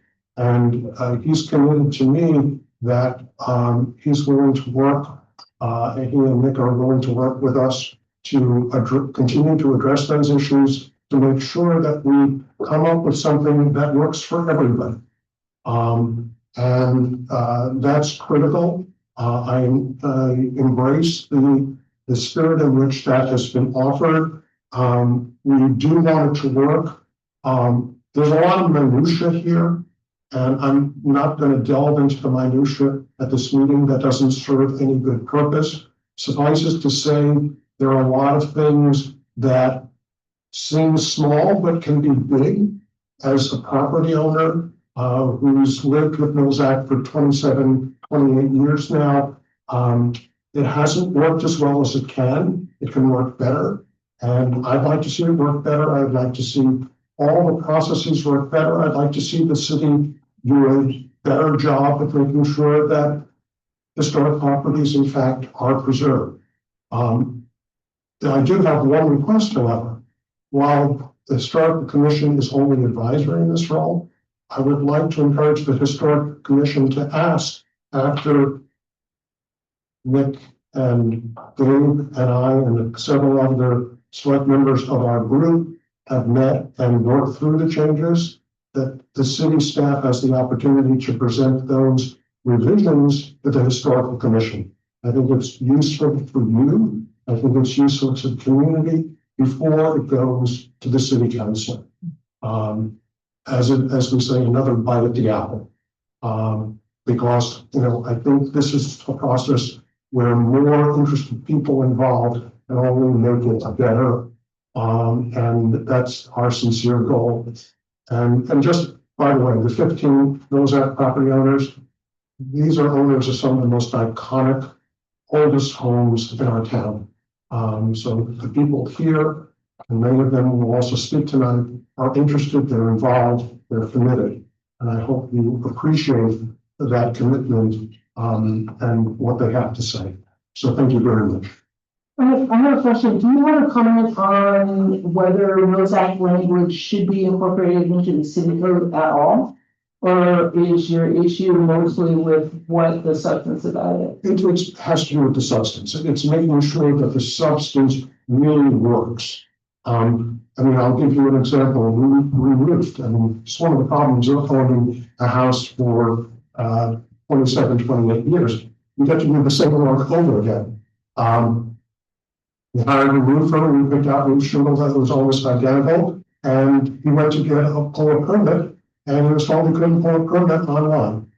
Turns out, much to my surprise, much to his surprise, it required the city staff to review and approve it. Okay, and just that clarification would have helped to set our expectations, and again, be a better tool of communication so people aren't surprised, so that they can do the things that are important, but there is enough notification and enough time. So again, it's not a right or wrong on a lot of this stuff. It's really more finding ways to work homeowners with the city so that we get the desired outcome. Okay, thank you very much. Mr. Joyce, do you have any comments on those comments? No, so the re-roof and certain things are some stuff that we would put into like FAQs in order to inform people when certain properties are essentially required to take another step. We can't just go through the online permitting process in order to potentially modify a historic resource essentially. So, there's certain things that we would need to tie in, to have people be able to have that information. Hey, Alex Smith,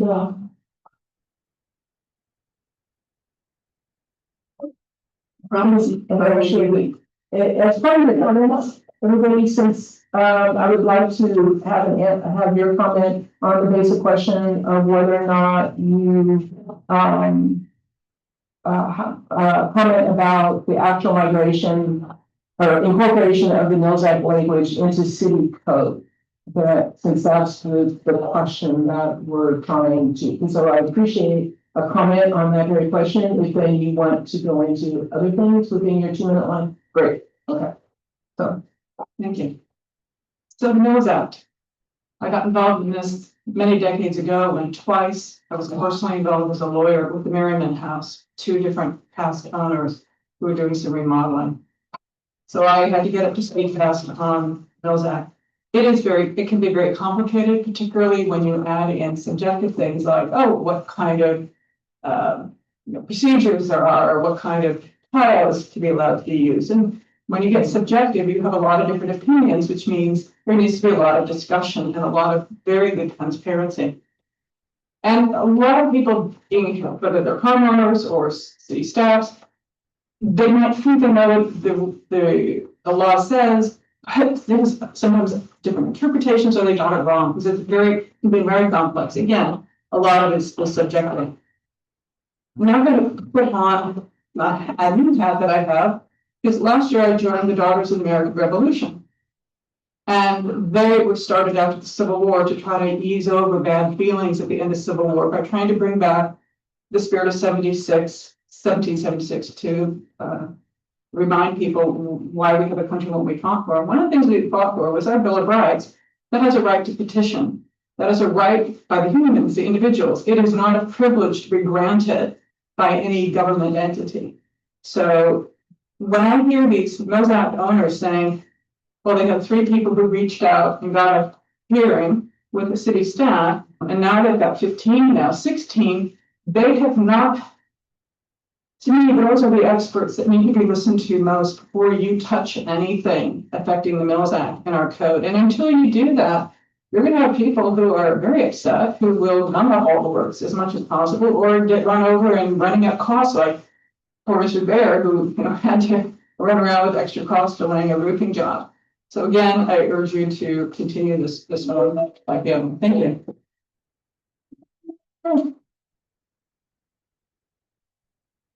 Let me just clarify really quickly. So since the Mills Act is not in our code, the city code, when all the work up to this point that has involved Mills Act actions are based on state code.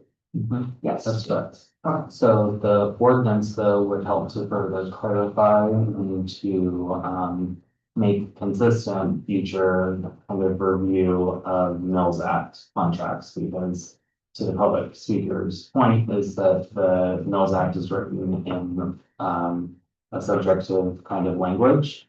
And the structure of the proposed ordinance is written to be as objective as possible.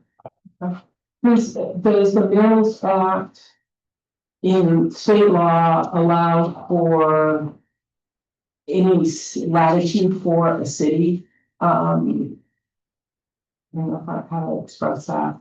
So if there's things unique to Los Altos that would influence how we write our code, would that be allowable to the state, or do they want it to just be copy paste from theirs? No, there's kind of administrative and process related components of the ordinance, which a city can kind of add on to, subtract, so on and so forth. It's kind of they've created the base for us to be able to go on. Okay. Catherine Clever? Did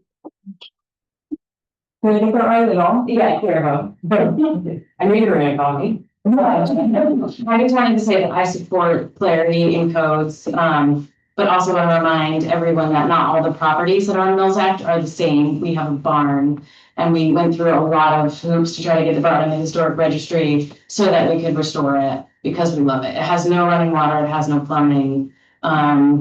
And our assessed value in the past 2 years has gone up 55% on the barn. So we couldn't even rent it as a living structure. So it sits outside of a lot of what the other homes are having, but we still have to incur that cost on top of all the money we put into lifting it up to be able to put in a sound foundation and doing extensive renovation work just to preserve something from falling apart. And I do think that we don't have as many gems. I think I might be the 16th Mills Act person, but they're very rare, and we see houses and big trees taken down all the time. And it's a real honor for us to have this property. It does cost a lot of money for upkeep for these things, and I appreciate the work you guys do. Clarity, streamlining, anything you guys can do to make it easier for people to restore their properties, I think is great, and putting that in code in a clear way.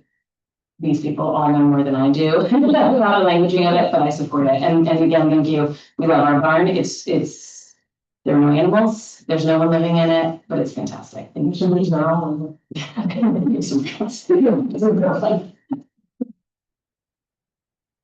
you. Nathan.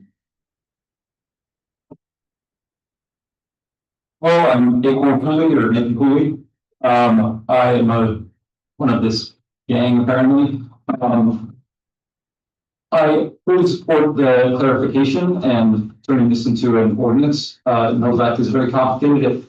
I've purchased the house that was already in the Mills Act, and understanding it was very difficult. However, when we started to look into the wording of the ordinance, it became clear that there were quite a number of differences between the current contracts that are on houses already versus, what the ordinance said.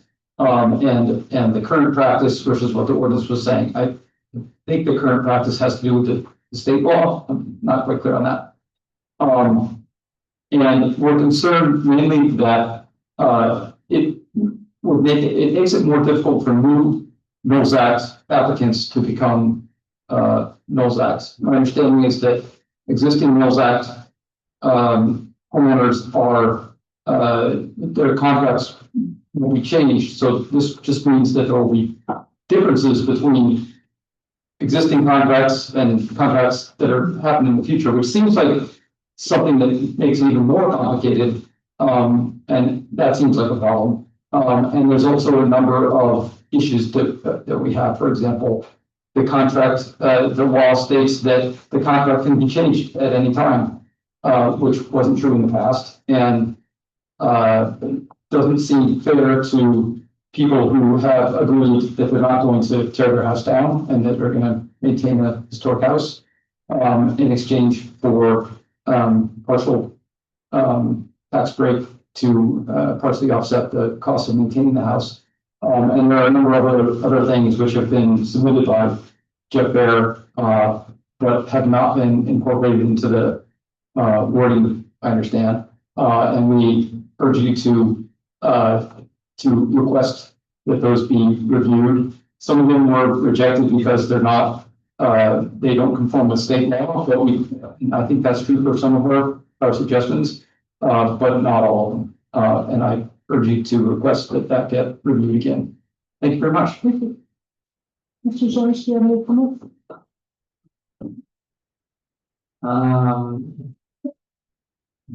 I'll opine on that the proposed ordinance does differ from, the majority of Mills Act contracts, because every single Mills Act contract is a little bit different, which is one of the main reasons why the two flavors of the kind of Mills Act agreements that are circulating between the multiple properties that have them, they should be consistent because, they're participating in the same program, which is again, what we've mentioned multiple times tonight and even in public comments is that, only having it in state law or relying on state law leads it to a very subjective interpretation of subjective law. So it's, it behooves us to have consistency, for our code.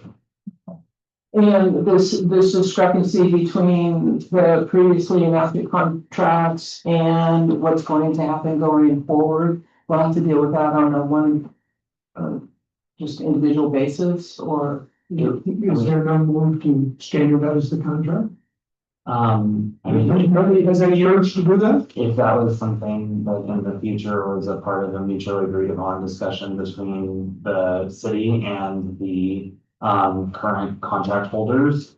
Again, it's a contract, so it's mutually agreed upon. So if that were to be something, The city has no power to suggest that there be a change? it does in a part of the draft ordinance, which is an amendment clause. So I can tell you how it normally happens in other jurisdictions. If the jurisdiction comes in heavy-handed and cancels contracts, which then triggers a potential reassessment. Well, it's not even the cancellation. They issue non-renewal notices. And then as a part of that, then it's the Mills Act owners then in other jurisdictions will then start to negotiate a new contract that comes into full compliance. The amendment clause that's included in the draft ordinance prevents us from having to go through the whole process, and kind of just gets to keep in place what is there and then provides a mechanism to tweak certain provisions that are in conflict. and that could be triggered either by the homeowner or the city? So, I mean, obviously, I think the city would probably be the only one to request some amendments. But yes. Okay. Duco, You can see the ones that do. okay, Yes. clear.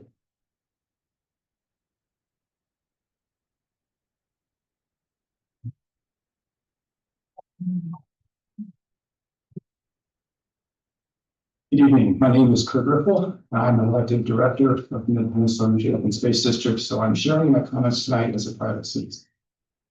My wife and I live at 151 Hawthorne Avenue in Los Altos. We finished a 4.5-year rehabilitation of our 1922 Craftsman bungalow in August of 2024. We signed our Mills Act agreement with the city of Los Altos in March of 2023. On June 5th, I shared my concerns at the Planning Commission meeting about staff's changes to the Mills Act in Los Altos. I was appalled at the Planning Commission's lack of knowledge of the Mills Act and at staff not providing you, the Historical Commission, the opportunity to review and comment before the Planning Commission meeting. On June 17th, I participated in a community meeting of 14 Los Altos Mills Act property owners where we aligned on our recommended changes.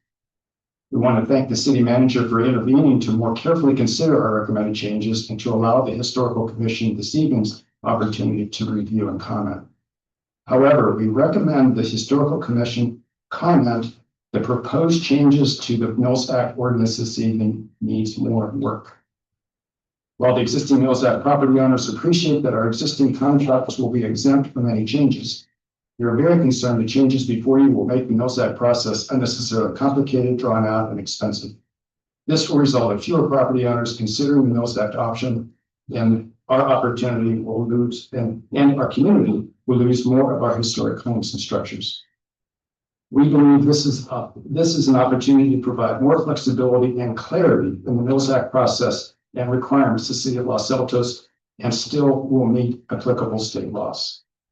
Please recommend that staff take the time to better understand and incorporate the recommendations provided by the Mills Act property owners and ask for this item to come back to the Historical Commission for further comment and review before going to the city council.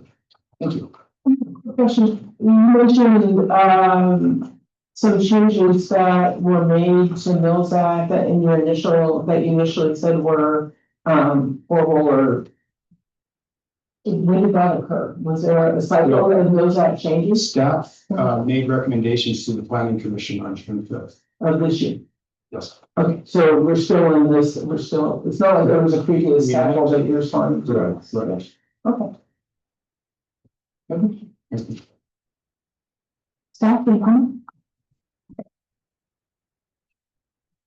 Parents, I'm sorry on the name. That's okay, it's okay, I'm Mr. Joseph. So my name is Karen Skusel. I live at 151 Hawthorne and I'm his wife.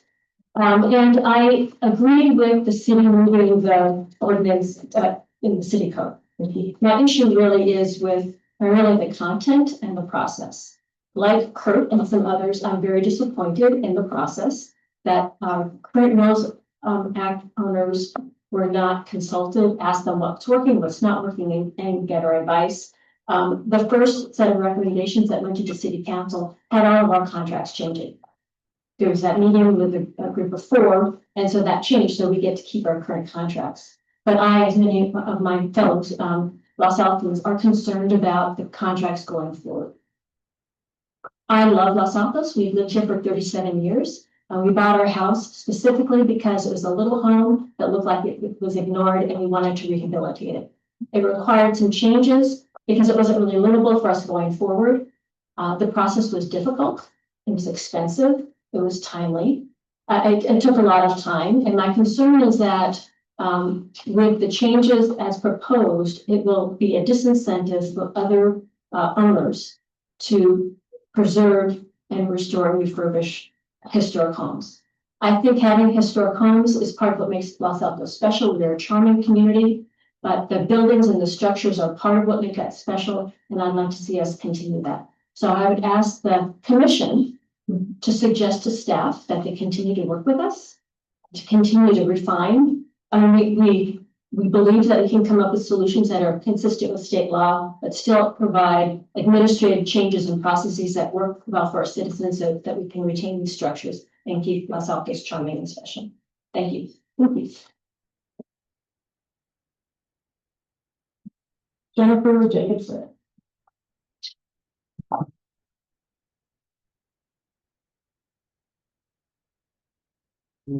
Jennifer Jacobson, it's exciting to talk to all of you today. felt like it wasn't that long ago that we sat in front of the historic commission. It was 2 years ago, right when we were getting approvals for our home. And I remember the encouragement that the committee gave to us, that how important it was to preserve historic homes, how much they appreciated our responsibility, and we do feel like it is a responsibility to do this.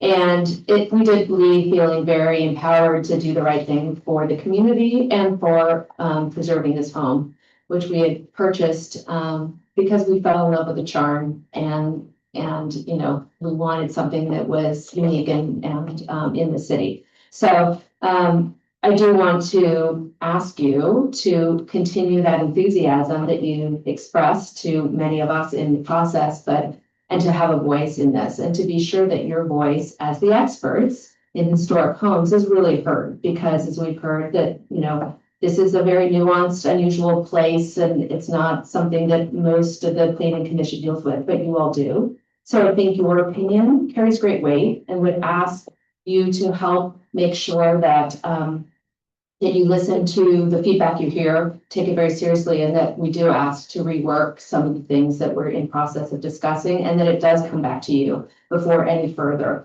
When we did our design process, it came to you all first, and I think that is the right place for where this should be considered. So I think we're probably the newest one on the Mills Act. I will say Nick and Sean and some of the team have been great to work with and really helped us get through it, but it is a challenging process, for sure. I mean, we're still seeing things as we're, you know, going through this that we can't do because of the historic nature of the home or because of the way it was built, and considerable cost too. And I've seen the beginning of that since last year, when for the first time they started putting fees on historic homes. Unfortunately, we had some changes to our permit that ended up costing us a lot of money for very small changes, because they charged for the first time and we were unaware of it. The city charged for permits, and it was $15,000. It was not a small amount for us that we were not planning. So we sort of seen kind of what can feel like a little less, more restrictions on historic homes, and this continues that. So I do want to make sure that we can, as many others have already commented, have open exchange, open communication, and work this together for the good of the community. It is, we are giving a gift to Los Altos. Yes, we do get some tax benefits. They do not cover the cost of what we're covering in terms of time, effort, or just costs. So I do want that to be appreciated and the considerations made for, you know, the process. So I would just ask for your support with all of the things you're doing today. And thank you. Thanks. Thank you. Christiane Lewis. Hi, thanks. Thank you very much. I am owner at 965 Berry, Cyrus Berry Home. And with regards to having the historical Mills Act contracts be codified, it seems to make sense. I think that it's really important that as the city gathers their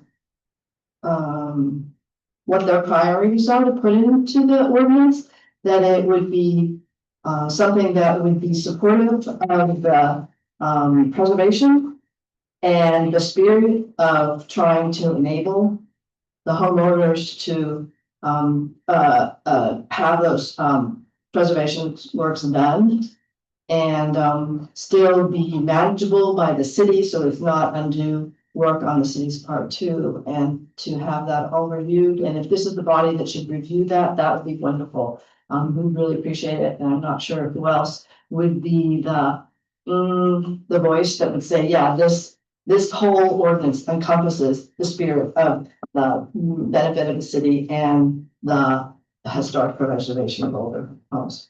So, thank you. Thank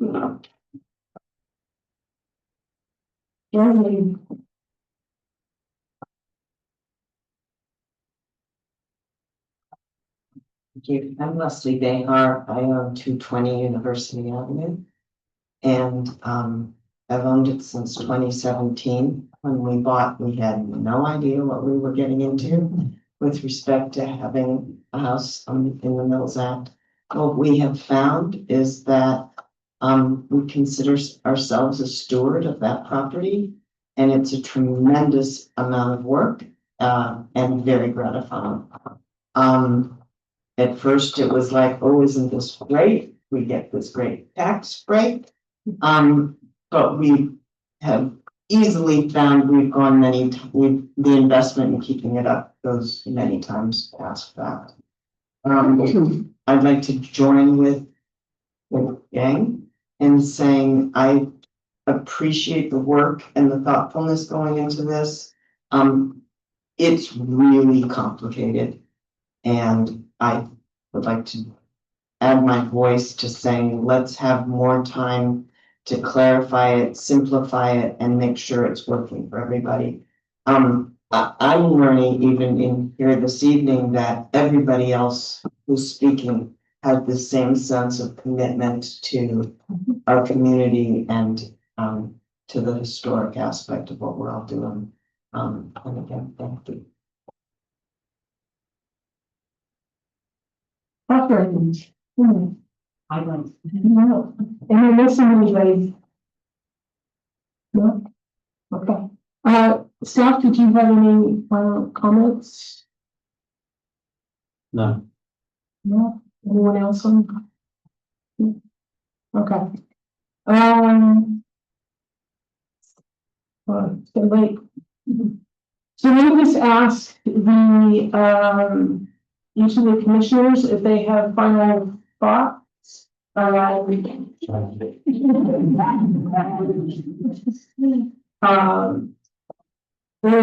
particularly as it pertains to our role of reviewing and commenting.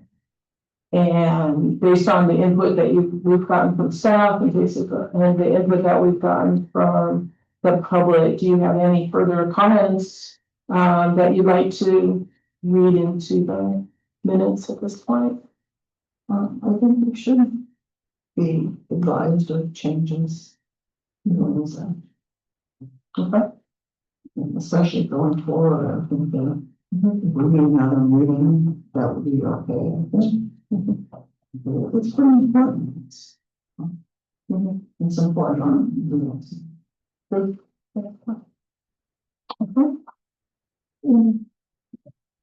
Okay. Okay. So, it's been really informative. I feel like I have a much better understanding of where we are now and where we want to go, and less clear is how we're gonna get there. I guess my two comments are based on the idea that I think somebody mentioned that codification is tough, and that I don't think we're there yet. That would be my comment, in that it sounds to me like there have been discussions and staff has worked closely with some members of the gang. And there's been some really good work done in that area. I have the sense that more needs to be done, or more of that interaction, and I don't know how that happens. I don't know under what auspices that happens. I would appreciate it once this gets figured out of how this is gonna happen, and we get to a point where we have a solid set of set of verbiage in the ordinance.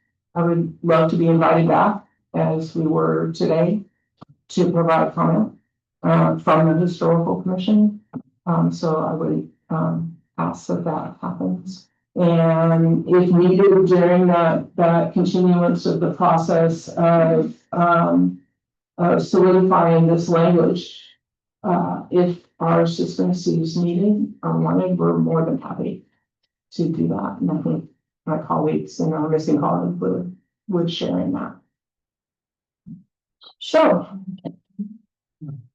Okay. So I believe, we have one more thing. So there is the ordinance to repeal. That's just an operative, Just the operative. ordinance, so that's. We don't need to, you don't comment on that. Okay. But we take a peek at the agenda, there. So I officially closing public comment on these issues. There are a couple little things that we need to go through as the commission, that you're welcome to say your read, etc. Thank you very much for your input. Very much appreciate it. And we go forward. Thank you. Thank you. Okay, so, are there any information on it?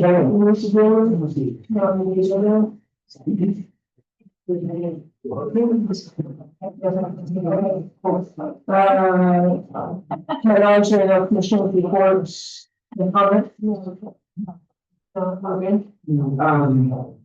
The only thing maybe, potential future. Yeah, I would just go to that, because I think. So because of this agenda being so heavy, we moved an annual inspection kind of report in this meeting. I don't have any October meeting for each of them. Okay, so we continue our review. We can annual, every 5 years. I had that word down.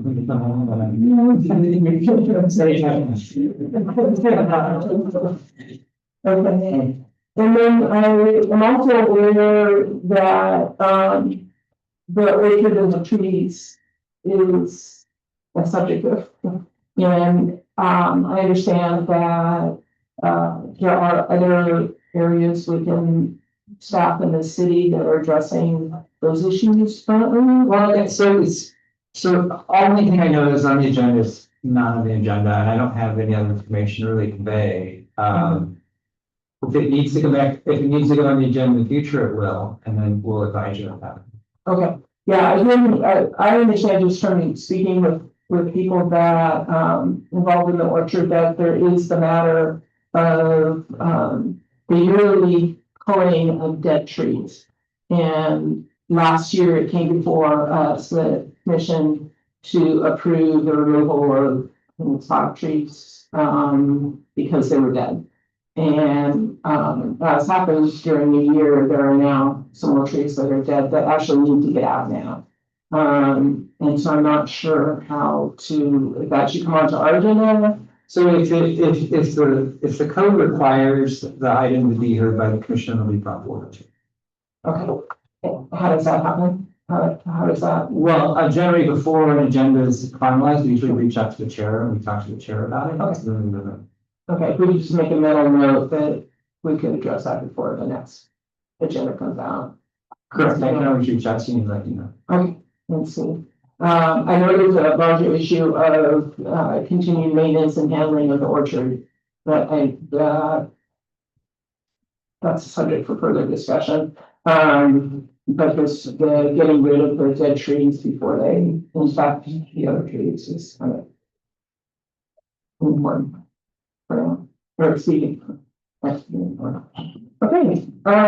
adjournment. So, Jeremy, I thank you all very, very much. Your help for me tonight has been inestimable. So, thank you. We're done.